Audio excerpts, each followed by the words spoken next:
ಜಯಂತಿದು ಹಾಗೇನೆ. ಅವರು ನನಗೆ ಪರಿಚಯ ಆದ ಹೊಸದ್ರಲ್ಲಿ ನನ್ನ ಸಿನಿಮಾದಲ್ಲಿ ಆ್ಯಕ್ಟ್ ಮಾಡ್ಬಿಟ್ರು.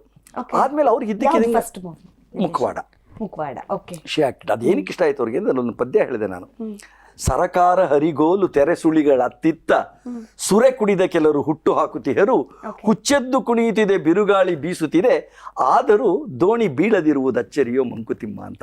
ಇಂಡಿಯನ್ ಡೆಮಾಕ್ರಸಿ ಬಗ್ಗೆ ಬರೆದಿರೋದು DVG. ಕುಡುಕರು ಲಫಂಗರು ಈ ದೋಣಿ ನಡೆಸ್ತಾ ಇದ್ದಾರೆ. ಸಾಲದಕ್ಕೆ ಜೋರ್ ಮಳೆ, ಒಂದ್ ಕಡೆ ಗಾಳಿ, ಸುಂಟ್ರ ಗಾಳಿ, ಅಲೆ ಎಲ್ಲ ಇದೆ. ಬಟ್ ಇದೆಲ್ಲದರ ನಡುವೆಯೂ ದೋಣಿ ಮುಳುಗಿಲ್ಲ. That is the beauty of Indian democracy ಅಂತ ಅವ್ರು ಹೇಳ್ತಾರೆ. ಈ ಪದ್ಯನ ಜಯಂತಿ 3 ದಿವಸ ಬಾಯ್ ಹಾಟ್ ಮಾಡಿ ನನ್ನ ಸಿನಿಮಾದಲ್ಲಿ ಆಕ್ಟ್ ಮಾಡಿದ್ರು.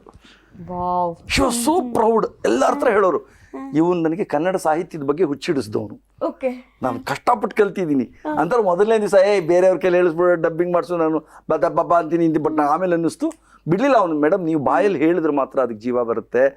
ತಿರ್ಗಾ ನೀವು ಸುಮ್ಮನೆ ಬಾಯಲ್ಲಿ ಆಡಿಸ್ಬಿಟ್ಟು ಯಾರೋ ಡಬ್ ಮಾಡಿದ್ರೆ ಲಾಂಗ್ ಶಾಟ್ ಇಡಬೇಕು. ಒಂದು ಕನ್ವಿನ್ಸ್ ಮಾಡಿ ನನಗೆ ಬಾಯಾಟ್ ಮಾಡಿಸ್ದೆ. ಇವನೊಬ್ಬನೇ ನನಗೆ ಯಾರು ಇದರಿಗೆ ಪದ್ಯ ಬಾಯಾಟ್ ಮಾಡಿಸ್ದೆ ಯಾರು ಇಲ್ಲ, ಇವನೊಬ್ಬನೇ ಅಂತ ಹೊಗಳೋರು.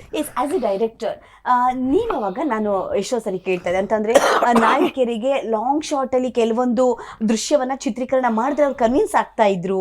ವೈಟ್ ಏನು ಟೆಕ್ನಾಲಜಿ, ಏನು ಟೆಕ್ನಿಕ್ ಅದರಿಂದ? ಇಲ್ಲ ಏನಿಲ್ಲ, ಏನಿತ್ತು? ಇಲ್ಲ 2 ಥರ. ಒಂದು ಏನೋ ತುಂಬಾ ಉದ್ದದ ಡೈಲಾಗ್ ಕೊಟ್ಬಿಡ್ತೀರಾ ಅಂತ ಇಟ್ಕೊಳ್ಳಿ. ತುಂಬಾ ಉದ್ದದ ಡೈಲಾಗ್ ಕೊಟ್ಬಿಟ್ಟು ನೀವು ಕ್ಲೋಸ್ ಶಾಟ್ ಇಟ್ಬಿಟ್ರೆ ಅವ್ರ ಮಧ್ಯದಲ್ಲಿ ಮರ್ತ್ರೆ every time you to cut that shot. ದೊಡ್ಡ ದೊಡ್ಡ ಕಲಾವಿದ್ರಿಗೆ ಏನಾಗುತ್ತೆ, ತುಂಬಾ ಸತಿ ಕಟ್ ಮಾಡಿದ್ರೆ ನೋಡೋರಿಗೆ ಏನು ಇಷ್ಟು ಡೈಲಾಗು ಹೇಳಕ್ ಬರಲ್ವಾ ಅನ್ಕೋತಾರೆ.